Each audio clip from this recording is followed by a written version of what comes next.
নমস্কার নমস্কার নমস্কার নমস্কার নমস্কার নমস্কার নমস্কার নমস্কার নমস্কার আপনাদের সবাইকে সবাইকে সবাইকে নমস্কার জানাচ্ছে আপনাদের সৌমিত্র বসু। সবাইকে অজস্র শুভকামনা জানাচ্ছে, সবাইকে স্বাগত জানাচ্ছে আজকের এই শরণাগত অনুষ্ঠানে এবং সবাইকে শুভ সকাল জানাচ্ছে। শুভ হোক, শুভ হোক, শুভ হোক, ভালো হোক, ভালো হোক, সকলের ভালো হোক, সকলের কল্যাণ হোক, সকলের মঙ্গল হোক, এই পৃথিবী সুন্দর হোক, শান্ত হোক, সুজলা সুফলা শস্য শ্যামলা হোক। আজকে আসামের একজন খুব বড় মহাপুরুষ শ্রী হরিহর আতা, তার তিরোভাব তিথি। বেণী মাধবশীলের পঞ্জিকা অনুযায়ী আজকের দিনটার কথা বলবো। আজকে 15ই বৈশাখ 1432, ইংরেজির 29শে এপ্রিল 2025, মঙ্গলবার। আজ দ্বিতীয়া। সূর্যোদয়ের সময় ভোর 5:10, সূর্যাস্তের সময় বিকেল 6টা। নক্ষত্র কৃত্তিকা। আজকে জন্মে বৃষ রাশি, বৈশ্যবর্ণ, মতান্তরে শূদ্রবর্ণ, রাক্ষসগণ। রাত্রি 9:44 গতে নরগণ। আমাদের হোয়াটসঅ্যাপে চিঠি পাঠাবার নাম্বার 9831922927। চিঠির গোড়ায় অতি অবশ্যই SG লিখতে হবে। এবং আজকেই শেষ দিন। আজকে সন্ধে 6টার ভেতর নতুন বছরের প্রতিজ্ঞা নিয়ে আপনার যে চিঠিটি 250 শব্দের মধ্যে, সেইটি অতি অবশ্যই পাঠিয়ে দিন। সামনের বৃহস্পতিবারে সেই চিঠি পড়া হবে। তাহলে এবারে আজকের অনুষ্ঠান সম্পর্কে বলি। অনুষ্ঠানের প্রথমে পুরাণ চিরন্তন, তাদের দিব্যাস্ত্র নিয়ে কথা হচ্ছিল।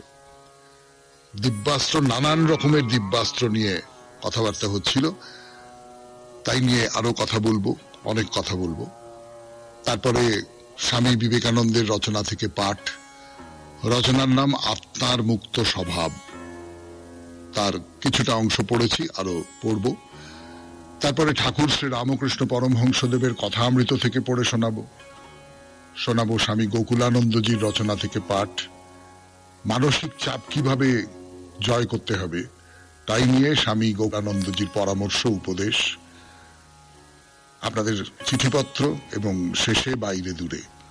আমরা এখন দার্জিলিং এ 92.7 বিগ FM এ শরণাগত অনুষ্ঠান শুনছেন। আমি আছি আপনাদের সঙ্গে, আপনাদের সৌমিত্র বসু। পুরাণ চিরন্তন নিয়ে ফিরে আসছি গানের পর। গান শেষ, এইবারে কথা শুরু করছি 92.7 বিগ FM এ শরণাগত অনুষ্ঠানে। তো যেটা বলছিলাম যে কুম্ভকর্ণকে মারতে হবে। কুম্ভকর্ণ বধের সময় দুটো অস্ত্র প্রয়োগ করা হয়েছিল, দিব্যাস্ত্র। তাদের মধ্যে একটার নাম হচ্ছে রৌদ্রাস্ত্র, আর রৌদ্রাস্ত্রের পরে হচ্ছে ঐন্দ্রাস্ত্র। এই দুটো দিব্য অস্ত্র কিন্তু কুম্ভকর্ণকে মেরে ফেলতে পারেনি। কুম্ভকর্ণ খানিকটা আহত হয়েছিলেন। তারপর ধরুন আরেকটা অস্ত্রের কথা বলি। মেঘনাদের মৃত্যুর প্রতিশোধ নেবার জন্য রাবণ একটা অস্ত্র, একটা শক্তি, অস্ত্রের আর একটা নাম শক্তি, শক্তিশীল, একটা শক্তি লক্ষণকে ছুঁড়ে মারলেন বা প্রয়োগ করলেন, নিক্ষেপ করলেন বলতে পারি। 8 ঘন্টা সমন্বিত একটা শক্তি। এই অস্ত্রটা তাকে দিয়েছিলেন তার শ্বশুর ময়দানব। তো একে দিব্যাস্ত্র বলা যেতে পারে। সবশেষে রাম রাবণকে বধ করছেন ব্রহ্মাস্ত্র দিয়ে। ব্রহ্মাস্ত্রের উল্লেখ অবশ্য মহাভারতে বহুবার পাওয়া যায়। রাম এই ব্রহ্মাস্ত্র লাভ করেছিলেন বনবাস করবার সময় মহর্ষি অগস্ত্যের কাছ থেকে। তাহলে এর থেকে 2-3টে ব্যাপার হয়তো কোথাও স্পষ্ট হয়ে উঠছে বলে আমার নিজের মনে হচ্ছে। আপনারা ভেবে দেখবেন। প্রথম যে কথাটা স্পষ্ট হয়ে উঠছে সেটা হচ্ছে যে এই দিব্যাস্ত্র বলে যাকে বলছি তার নানান রকমের ধরন আছে তো, কিন্তু সেই দিব্যাস্ত্র সবাইকে মেরে ফেলতে পারে না। অনেক সময় আহত করে, অনেক সময় বিপাকে ফেলে, কিন্তু মেরে ফেলতে পারে না। আর এই যে দিব্যাস্ত্র, এগুলো যে দেবতাদের কাছ থেকেই সবসময় পেতে হয় এর কোনো মানে নেই। দানবের কাছ থেকেও পাওয়া যায়, যেমন ময় দানবের কাছ থেকে রাবণ অস্ত্র পেয়েছেন, তেমনি করে মুনি ঋষিদের কাছেও অস্ত্র থাকত। অগস্ত্য মুনির কাছ থেকে রাম ব্রহ্মাস্ত্র পেয়েছেন। অর্থাৎ তখনকার দিনের যে মুনি ঋষিরা, তারা কিন্তু অস্ত্র সম্পদেও বেশ খানিকটা ধনী ছিলেন। সেই অস্ত্র তারা প্রয়োগ করতেন কি করতেন না সেটা বড় কথা নয়, কিন্তু এই যে দেবতা, স্বর্গে থাকা যে সমস্ত দেবতা এবং মাটির মানুষ, তাদের মাঝখানে এই মুনি ঋষিদের স্থান। ফলে মানুষের যা কিছু কাঙ্ক্ষিত সেই সমস্ত কিছুই বা তার অনেক কিছুই এই মুনি ঋষিরা দিতে পারতেন, তার মধ্যে অস্ত্র একটা বড় ব্যাপার। তো যাই হোক, মহাভারতে এই রামায়ণে যে সমস্ত অস্ত্রের কথা বলা হয়েছে, আমি বলেছিলাম যে মোট 48টা অস্ত্রের কথা বলা হয়েছে। মহাভারতেও এই অস্ত্রগুলোর মধ্যে বেশ কয়েকটা নাম বলা আছে এবং সেই সঙ্গে সঙ্গে আরো কিছু নতুন অস্ত্রের কথা বলা আছে। মহাভারত মহাকাব্যে যে সমস্ত বড় বড় বীররা ছিলেন, এই বড় বড় বীরেদের বলা হতো মহারথ, অতিরথ, এরকম সব অভিধা দেওয়া হতো তাদের। তারা দিব্য অস্ত্র প্রয়োগ করতে পারতেন, সাধারণ সৈনিক টৈনিকরা এই দিব্য অস্ত্র প্রয়োগ করতে পারতেন না। তো এই যে যারা প্রয়োগ করতেন, তারা সকলেই কোনো না কোনো ভাবে পরশুরামের সঙ্গে সম্পর্কিত। ভার্গব, পরশুরাম, এবং দেখা যাচ্ছে যে রামায়ণের মহর্ষি বিশ্বামিত্রের মতোই মহাভারতের কালে মহর্ষি পরশুরাম ছিলেন দিব্য অস্ত্র শস্ত্রের ভান্ডার। তার কাছেই সমস্ত রকমের দিব্য অস্ত্র শস্ত্র থাকত। 92.7 বিগ এফএম এ শরণাগত অনুষ্ঠানে শুনছেন দিব্যাস্ত্রের কথা। আমি আছি আপনাদের সঙ্গে, আপনাদের সৌমিত্র বসু। আরো কথা বলবার জন্য ফিরে আসছি গানের পর। দিব্যাস্ত্রের কথা বলছি আপনাদের 92.7 বিগ এফএম এ শরণাগত অনুষ্ঠানে। এই যে পুরাণ চিরন্তন এই পর্বে, এই দিব্যাস্ত্র পরশুরামের কাছে নানান রকমের সমস্ত দিব্যাস্ত্র থাকত। কি করে এটা হলো? ব্রহ্মাণ্ড পুরাণ যেটা বলছে, ব্রহ্মাণ্ড পুরাণ বলছে যে পুরাকালে কার্তবীর্যার্জুন এবং অন্যান্য ক্ষত্রিয়দের দমন করবার জন্য পরশুরাম তপস্যা শুরু করেন। আপনারা জানেন যে পরশুরাম বহুবার পৃথিবী ক্ষত্রিয়হীন করেছিলেন, সমস্ত ক্ষত্রিয়কে মেরে ফেলেছিলেন, রক্ত স্নানে একেবারে ধরা, সম্পূর্ণ ধরাকে রক্ত স্নান করিয়ে দিয়েছিলেন। সেই যে পরশুরাম, তিনি ক্ষত্রিয়দের দমন করবার জন্য ভগবান শিবকে তুষ্ট করেন। শিব তাকে সমস্ত রকম দিব্য অস্ত্র দিয়েছিলেন এবং এই ভার্গব পরশুরামের শিষ্য ছিলেন ধরুন ভীষ্ম, কুরুদের পিতামহ সেই ভীষ্ম, আচার্য দ্রোণ এবং কর্ণ। কর্ণ ছলনা করে, কর্ণ নিজের পরিচয় গোপন করে, সেই গল্প আপনারা সকলে জানেন যে তিনি পরশুরাম তো ক্ষত্রিয়দের শেখাবেন না কিছু, অস্ত্র প্রয়োগ তো ক্ষত্রিয়দের শেখাবেন না। তখন কর্ণ নিজেকে ব্রাহ্মণ সন্তান পরিচয় দিয়ে পরশুরামের কাছ থেকে শিখে নেন এবং শেষ পর্যন্ত ধরা পড়ে যান। সেই যে একটা কীট, সে পরশুরামকে তার হাত থেকে বাঁচাবার জন্য কর্ণ নিজের উরুতে সেই কীট ধ্বংস, ইত্যাদি ইত্যাদি সেই গল্প আপনারা সকলে জানেন। তার ফলে পরশুরাম অভিশাপ দেন, সে গল্প আপনারা জানেন বা পরে আবার বলা যাবে। কিন্তু কর্ণ দিব্যাস্ত্র লাভ করেছিলেন, আর এই যে দ্রোণাচার্য দিব্যাস্ত্র লাভ করলেন, তার থেকে এই অস্ত্র চলে এলো অর্জুনের কাছে, অশ্বত্থামার কাছে। অশ্বত্থামা তো নিশ্চয়ই খুব প্রিয় তার, সেই অশ্বত্থামার কাছে চলে এলো দ্রোণাচার্যের ছেলে। আরো কোনো শিষ্যের কাছে দিব্যাস্ত্র চলে এলো। অবশ্য দ্রোণাচার্য মহর্ষি অগ্নিবেশের কাছেও অস্ত্র শিক্ষা করেছেন এবং মহাভারতের বিখ্যাত যে ব্রহ্মশির অস্ত্র তিনি লাভ করেছিলেন অগ্নিবেশের কাছ থেকেই। মহাভারতের বনপর্বে আছে এই অর্জুন স্বর্গলোকে গিয়ে অস্ত্রশস্ত্রের বিশেষ পাঠ গ্রহণ করেছেন, স্বয়ং শিবকে তপস্যায় তুষ্ট করেছেন এবং তুষ্ট করে তিনি ভয়ঙ্কর একটা অস্ত্র লাভ করেছিলেন, তার নাম হচ্ছে পাশুপত অস্ত্র। সেই পাশুপত অস্ত্রের প্রয়োগে প্রলয় পর্যন্ত ঘটতে পারে। শুনলেন পুরাণ চিরন্তনে দিব্যাস্ত্রের কথা। 92.7 বিগ এফএম এ শরণাগত অনুষ্ঠানে এবারে স্বামী বিবেকানন্দের রচনা থেকে পড়ে শোনাই আত্মার মুক্ত স্বভাব। গানের পর ফিরে এলাম স্বামী বিবেকানন্দের রচনা থেকে পাঠ আত্মার মুক্ত স্বভাব। 92.7 বিগ এফএম এ শুনছেন শরণাগত, জীবনের সহজ পাঠ। তাহা হইলে এই দুই পক্ষের কোনটি গ্রহণ করিবে? উভয় পক্ষের যুক্তি পরম্পরা বিবৃত করিলে এইরূপ দাঁড়ায়। যদি বলো আত্মা স্বভাবত শুদ্ধ স্বরূপ মুক্ত, তবে অবশ্য সিদ্ধান্ত করিতে হইবে জগতে এমন কিছুই নাই যাহা আত্মাকে বদ্ধ করিতে পারে। কিন্তু যদি জগতে এমন কিছু থাকে যাহা আত্মাকে বদ্ধ করিতে পারে, তবে অবশ্য বলিতে হইবে আত্মা মুক্ত স্বভাব ছিলেন না। সুতরাং তুমি যে আত্মাকে মুক্ত স্বভাব বলিয়াছিলে তাহা তোমার ভ্রম মাত্র। অতএব অবশ্যই তোমাকে এই সিদ্ধান্ত গ্রহণ করিতে হইবে যে আত্মা স্বভাবতই মুক্ত, অন্যরূপ হইতে পারে না। মুক্ত স্বভাবের অর্থ বাহ্য সকল বস্তুর অধীনতা হইতে মুক্ত, অর্থাৎ বাহিরের কোন বস্তুই উহার উপর কারণ রূপে কোনো কার্য করিতে পারে না। আত্মা কার্যকারণ সম্বন্ধের অতীত, এই ভাব হইতেই আত্মা সম্বন্ধে আমাদের উচ্চ উচ্চ ধারণা আসিয়া থাকে। আত্মার অমরত্ব প্রমাণ করা চলে না যদি না স্বীকার করা যায় যে আত্মা স্বভাবত মুক্ত, অর্থাৎ বাহিরের কোনো বস্তুই আত্মার উপর কার্য করিতে পারে না। কারণ মৃত্যু আমার বহিস্থ কোনো কিছুর দ্বারা সম্পাদিত হয়। ইহাতে বুঝাইতেছে যে আমার শরীরের উপর বহিস্থ অপর কিছু কার্য করিতে পারে। আমি খানিকটা বিষ খাইলাম, তাহাতে আমার মৃত্যু হইল। ইহাতে বোধ হইতেছে আমার শরীরের উপর বিষ নামক বহিস্থ কোনো বস্তু কার্য করিতে পারে। যদি আত্মা সম্বন্ধে ইহা সত্য হয় তবে আত্মাও বদ্ধ।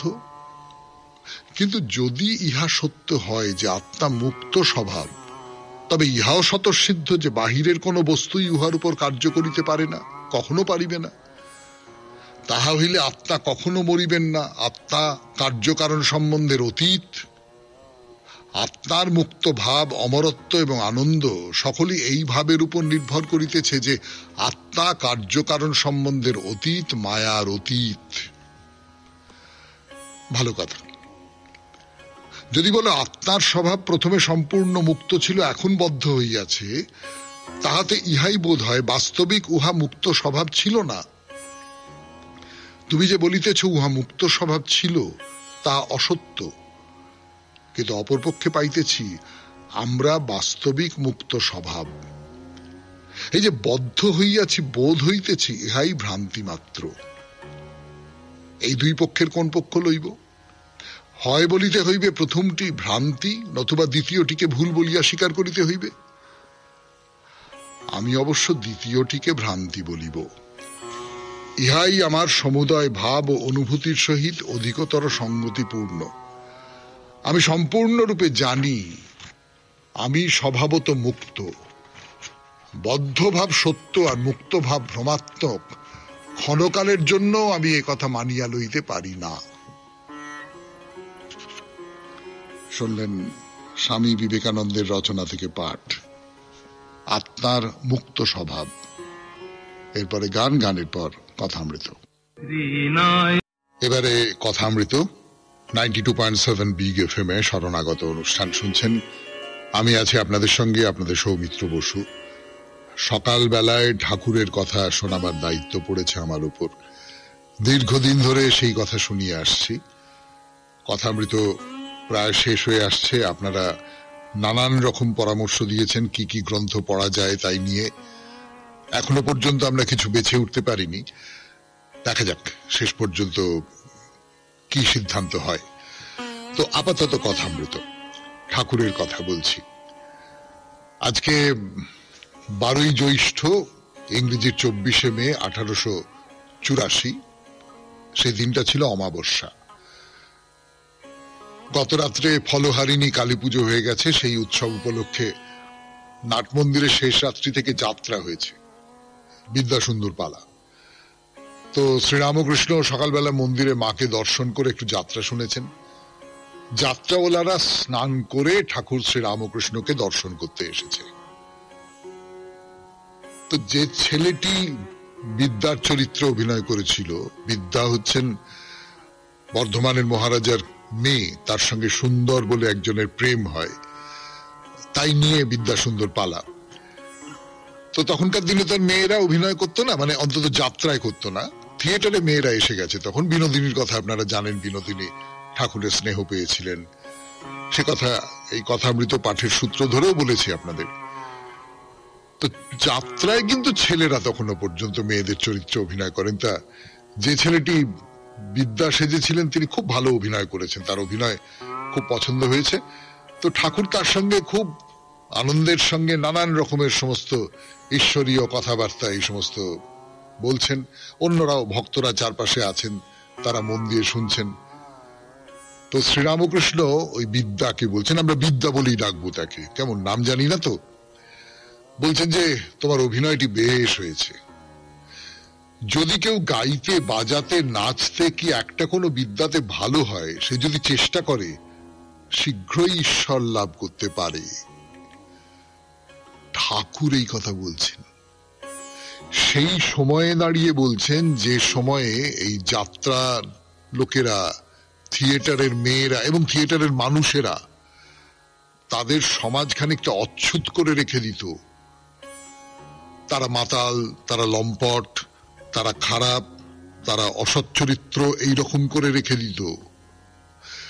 মানে সাধারণ মানুষ, সমাজ, একটু যারা অন্য রকমের লোক, তাদের একটু ভয় পায়, তাদের সম্পর্কে একটা আড়ষ্টতার বোধ আছে। এই যে থিয়েটারের লোকেরা, এই থিয়েটারের লোককে চিরকাল সমাজের মানুষ খানিকটা কি বলবো, খানিকটা সন্দেহের চোখে দেখেছে। রাষ্ট্র ক্ষমতায় যারা আছে তারা খানিকটা সন্দেহের চোখে দেখেছে, সে অন্য ইতিহাস।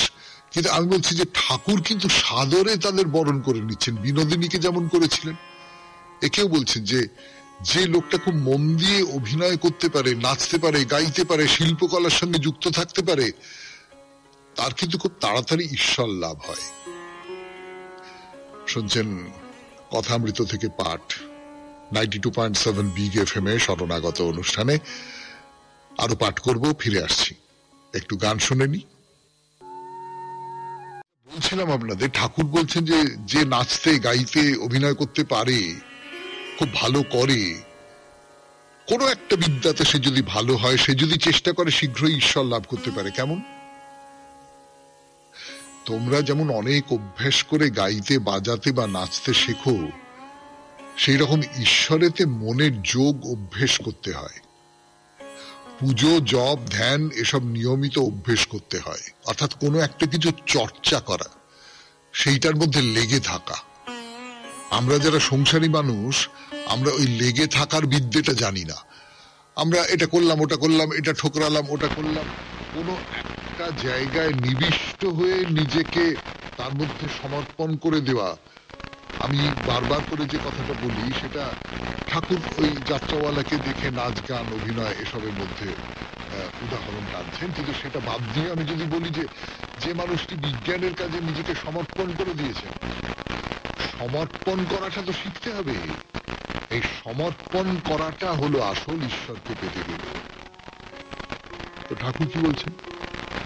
বলছে তোমার বিবাহ হয়েছে, ছেলে পুলে। তো বিদ্যা বলছে যে আগে একটি কন্যা গত, আরো একটি সন্তান হয়েছে। তো ঠাকুর বললেন এর মধ্যে হলো গেল, তোমার এই কম বয়স, বলে সাত সকালে ভাতার মোলো, কাঁদবো কত রাত। মজা করছেন, ঠাট্টা করছেন, হয়তো একটু হালকা করে দেবার জন্যও বলছেন যে সাত সকালে ভাতার মোলো, মানে সন্ধেবেলায় যে স্বামী মরে গেল, কত রাত পর্যন্ত কাঁদবো, এই নিয়ে সকলে হাসছে টাসছে। তো ঠাকুর কি বলছেন? বলছেন সংসারের সুখ তো দেখছো, যেমন আমরা কেবল আটি আর চামড়া, খেলে হয় অম্ল সুখ। যাত্রাওয়ালার কাজ করছো তা বেশ, কিন্তু বড় যন্ত্রণা। এখন কম বয়স, তাই গোলগাল চেহারা, তারপর সব তুবড়ে যাবে, যাত্রাওয়ালাদের রূপ ধারণ করে যাত্রা করছেন। তো সে বিদ্যা জিজ্ঞেস করছে, আচ্ছা কাম আর কামনা তফাৎ কি? ঠাকুর বলছেন, কাম যেন গাছের মূল, কামনা যেন ডালপালা। এই মূলটা হচ্ছে কাম, সেইখান থেকে নানা বিষয়ে কামনা উঠে আসছে। বলছেন এই কাম, ক্রোধ, লোভ ইত্যাদি 6 রিপু একেবারে তো যাবে না, তাই ঈশ্বরের দিকে মোড় ফিরিয়ে দিতে হবে। এই এই এই এই আমরা যে স্বামী গোকুলানন্দর লেখা থেকে পড়ে শোনাচ্ছি, এরপরেই শোনাবো আবার, সেখানে তো এই কথাটা বলা হচ্ছে যে তুমি কাম, ক্রোধ, লোভ এইগুলোকে দমন করতে পারবে না। এগুলো রিপু, এগুলো প্রকৃতির থেকে আসছে, এগুলোকে দমন করলে ফাঁক ফোকর দিয়ে ঠিক বেরিয়ে পড়বে। তুমি এগুলোকে ঈশ্বরের দিকে চালিয়ে দাও, খাত কেটে দাও। বন্যার জলকে চাষের কাজে লাগাবার জন্য যেমন খাল কেটে দেয়, সেরকম খাল কেটে দাও।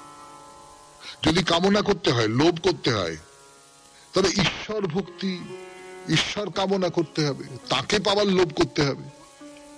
যদি মদমত্ততা করতে হয়, অহংকার করতে হয়, আমি ঈশ্বরের দাস, ঈশ্বরের সন্তান, এই বলে মত্ততা করো, অহংকার করো, সব মন তাকে না দিলে তাকে দর্শন হয় না।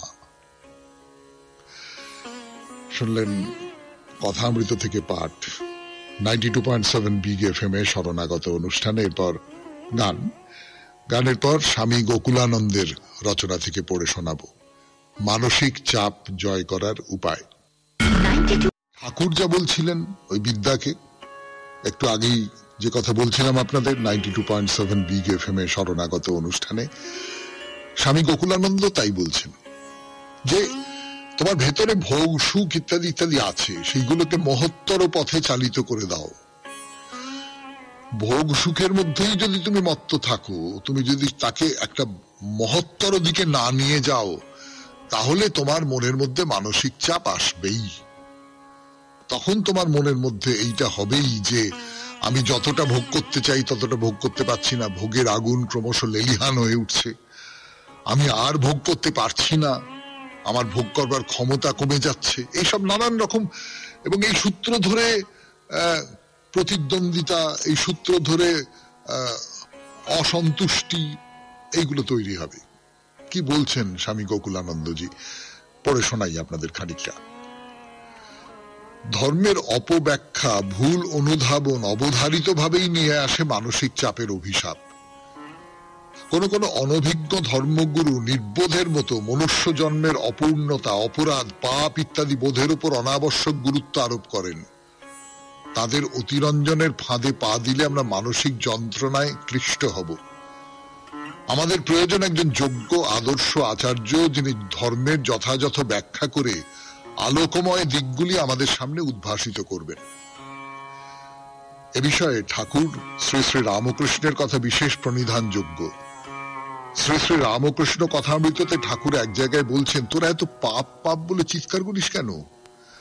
কেউ যদি 100 বার নিজেকে বলে আমি পাপী আমি পাপী, সে তো সত্যিকারেরই পাপী হয়ে যাবে। ভগবানের উপর এইরূপ বিশ্বাস থাকা চাই যাতে বলতে পারিস, কি আমি তার নাম করেছি, আমার আবার পাপ কি, আমার আবার বন্ধন কি? ঠিক একই কথা বলেছেন স্বামী বিবেকানন্দ।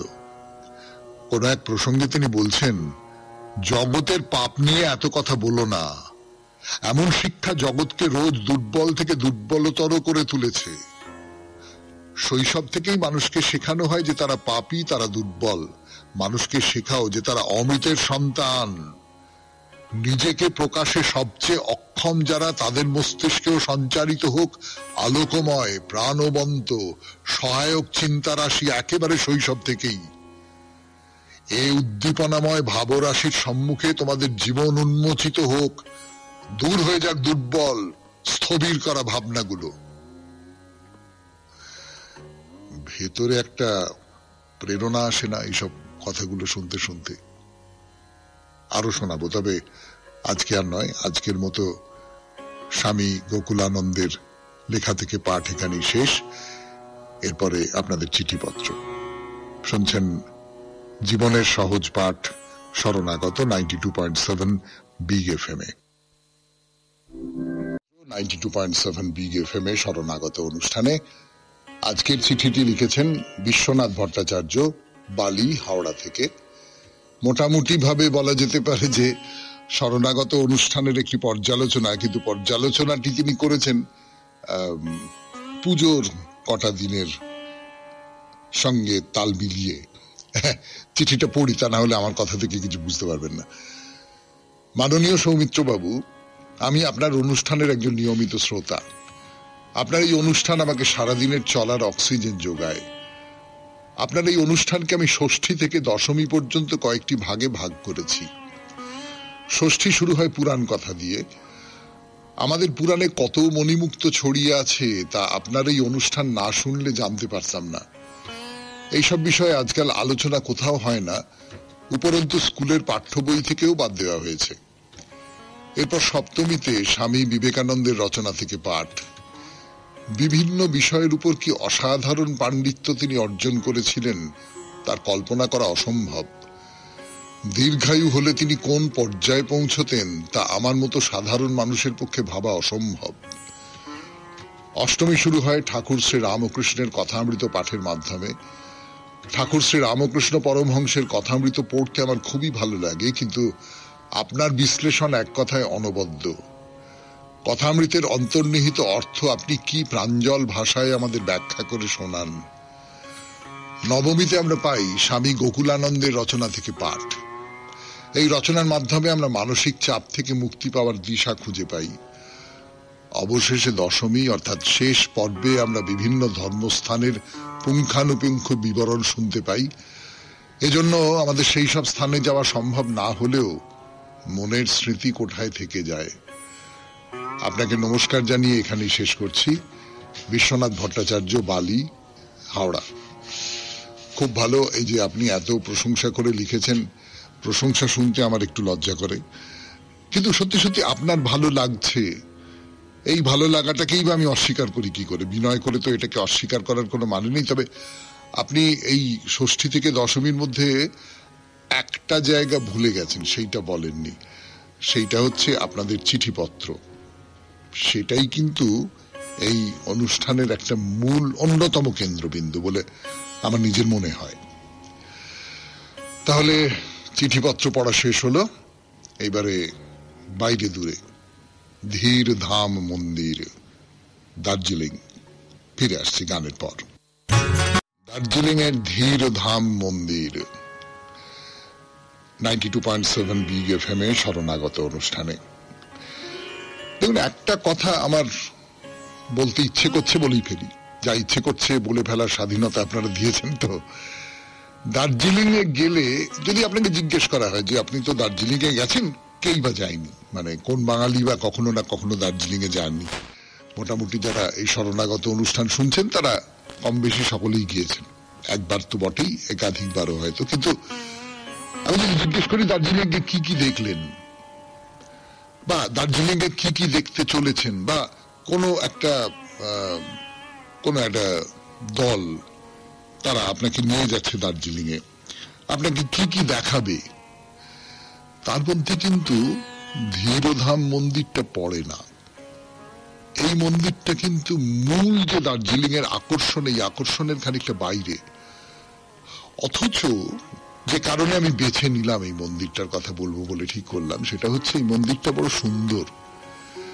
তো যাই হোক, এই ধীরধাম মন্দির নিয়ে প্রারম্ভিক যে সমস্ত কথাবার্তাগুলো ছিল, কিছু তথ্য দেওয়ার ছিল আপনাদের, সেগুলো তো হয়ে গেল। তো এবারে চলুন মন্দিরের দিকে রওনা হওয়া যাক। দেখুন, একটা কথা আপনাদের বলি,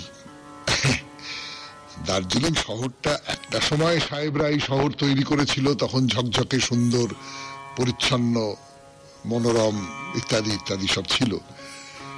কিন্তু এখন আর তার নেই। আমার নিজের অন্তত দার্জিলিংকে বেশ নোংরাই বলা যেতে পারে।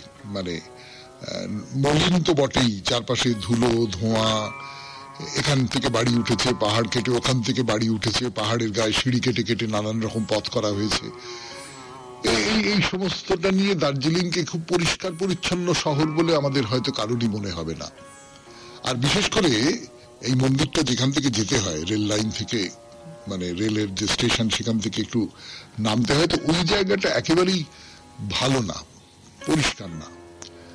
ওই পাহাড় কাটা, দুপাশে বাড়িঘর, পুরনো ভাঙা চোরা সবটা মিলিয়ে একটা কিরম মলিনতার একটা ছাপ আছে কোথাও। তো তার মধ্যে দিয়ে সরু পথ দিয়ে দুপাশে হয়তো বস্তি পড়ছে, এই পড়ছে, তার ভেতর দিয়ে আপনি নেমে যাচ্ছেন ধীরধাম মন্দিরের দিকে।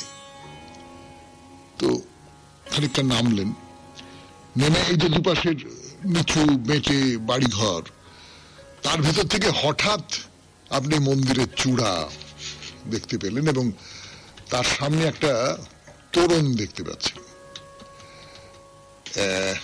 বলা বাহুল্য, দার্জিলিং এর অন্যান্য যে মন্দির, আমরা মহাকাল মন্দিরের কথা বলেছি এর মধ্যে, তাদের যে তোরণ, এই তোরণটাও সেই রকমই। অর্থাৎ এটা একেবারেই হিন্দু মন্দিরের যে তোরণ, সেই হিন্দু মন্দিরের তোরণের মতন নয়। খানিকটা তিব্বতীয় স্থাপত্যের চেহারা রয়েছে এর মধ্যে। আমরা যে এই আমাদের যে মানে পাহাড়ের নিচের যে সমতলের যে মন্দিরের ধরন, তার থেকে আলাদা। তো কিরকম এই তোরণটা, দুপাশে দুটো থাম উঠে গেছে।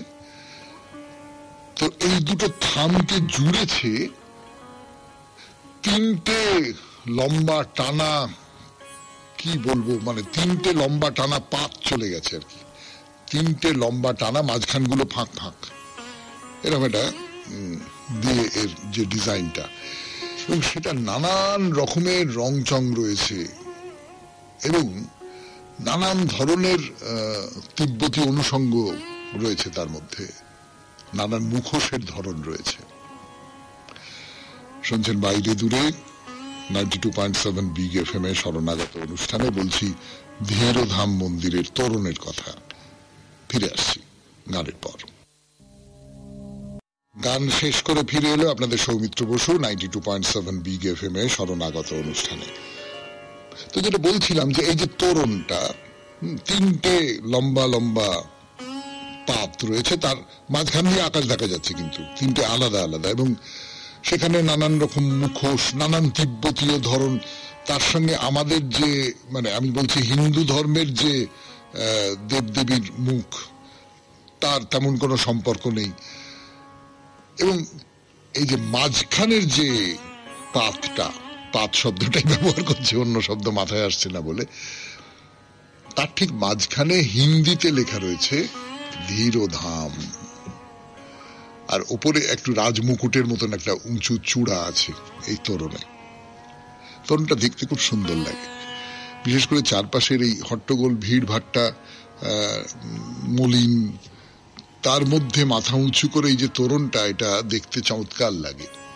তো যাই হোক, এইবারে আমরা ধীরধামের তোরণ পেরিয়ে ভেতরে প্রবেশ করতে চলেছি। লোহার গেট আছে একটা, তো সেই গেট পার হয়ে ভেতরে সোজা রাস্তা চলে গেছে। এগিয়ে গেলাম, বাঁদিকে একটা বাগানের মতন খুব নিচু পাঁচিল, মানে তার মধ্যে ভেতরে আপনি ঢুকতেও পারেন, কোনো অসুবিধা নেই। তার ভেতরে একটা ছোট্ট গোল পুকুরই বলবো, একটা চারপাশে কংক্রিট দিয়ে ঘেরা একটা ছোট পুকুর। দেখে যেটা মনে হয় এখানে ফোয়ারা গোছের কিছু একটা ছিল, তার কারণ ওই যে জল বা ওই যে জলাশয়, তার ঠিক মাঝখানে একটা ফোয়ারার মতন কিছু রয়েছে। তো সেই ফোয়ারার সঙ্গে কিন্তু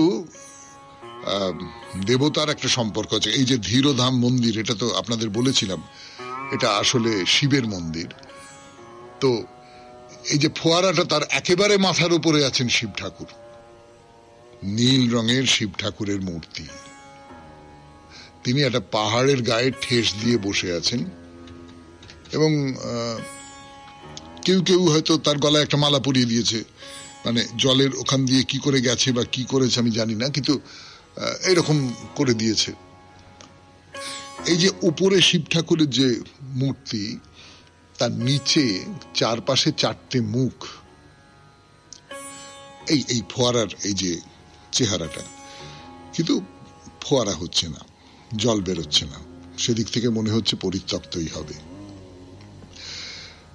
আজকে এইটুকুই থাক।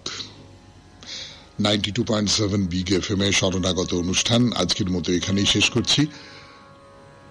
আমাদের হোয়াটসঅ্যাপে চিঠি পাঠাবার নাম্বার 9831922927। চিঠির গোড়ায় অতি অবশ্যই SG লিখতে হবে। কবিতা দিয়ে শেষ, রবীন্দ্রনাথের কবিতা। কবিতার নাম প্রতীক্ষা। আমি এখন সময় করেছি, তোমার এবার সময় কখন হবে? সাঁঝের প্রদীপ সাজিয়ে ধরেছি, শিখা তাহার জ্বালিয়ে দেবে কবে? নামিয়ে দিয়ে এসেছি সব বোঝা, তরি আমার বেঁধে এলেম ঘাটে। পথে পথে ছেড়েছি সব খোঁজা, কেনা বেচা নানান হাটে হাটে। সন্ধেবেলায় যে মল্লিকা ফুটে, গন্ধ তারি কুঞ্জে উঠে জাগি। ভরেছি জুঁই পদ্ম পাতার পুটে, তোমার করপদ্ম দলের লাগি। রেখেছি আজ শান্ত শীতল করে, অঙ্গন মোর চন্দন সৌরভে। সেরেছি কাজ সারাটা দিন ধরে, তোমার এবার সময় কখন হবে? আজিকে চাঁদ উঠবে প্রথম রাতে, নদীর পারে নারিকেলের বনে। দেবালয়ের বিজন আঙিনাতে পড়বে আলো গাছের ছায়াসনে। দক্ষিণ হাওয়া উঠবে হঠাৎ বেগে, আসবে জোয়ার সঙ্গে তারি ছুটে। বাঁধা তরি ঢেউয়ের দোলা লেগে, ঘাটের পরে মরবে মাথা কুটে। জোয়ার যখন মিশিয়ে যাবে কুলে, থমথমিয়ে আসবে যখন জল। বাতাস যখন পড়বে ঢুলে ঢুলে, চন্দ্র যখন নামবে অস্তাচল। শিথিল তনু তোমার ছোঁয়া ঘুমে, চরণ তলে পড়বে লুটে তবে। বসে আজি শয়ন পাতি ভূমে, তোমার এবার সময় হবে কবে? খুব ভালো থাকবেন, আনন্দে থাকবেন। নমস্কার। নমস্কার নমস্কার নমস্কার নমস্কার নমস্কার নমস্কার নমস্কার নমস্কার নমস্কার। আপনাদের সবাইকে সবাইকে সবাইকে নমস্কার জানাচ্ছে আপনাদের সৌমিত্র বসু। সবাইকে অজস্র শুভকামনা জানাচ্ছে, সবাইকে স্বাগত জানাচ্ছে আজকের এই শরণাগত অনুষ্ঠানে, এবং সবাইকে শুভ সকাল জানাচ্ছে। শুভ হোক, শুভ হোক, শুভ হোক, ভালো হোক, ভালো হোক, সকলের ভালো হোক, সকলের কল্যাণ হোক, সকলের মঙ্গল হোক। এই পৃথিবী সুন্দর হোক, শান্ত হোক, সুজলা সুফলা শস্য শ্যামলা হোক। আজকে আসামের একজন খুব বড় মহাপুরুষ শ্রী হরিহর আতা, তার তিরোভাব তিথি। বেণী মাধবশীলের পঞ্জিকা অনুযায়ী আজকের দিনটার কথা বলবো। আজকে 15ই বৈশাখ 1432, ইংরেজির 29শে এপ্রিল 2025, মঙ্গলবার। আজ দ্বিতীয়া। সূর্যোদয়ের সময় ভোর 5:10, সূর্যাস্তের সময় বিকেল 6টা। নক্ষত্র কৃত্তিকা। আজকে জন্মে বৃষ রাশি, বৈশ্যবর্ণ, মতান্তরে শূদ্রবর্ণ, রাক্ষসগণ। রাত্রি 9:44 গতে নরগণ। আমাদের হোয়াটসঅ্যাপে চিঠি পাঠাবার নাম্বার 9831922927। চিঠির গোড়ায় অতি অবশ্যই SG লিখতে হবে এবং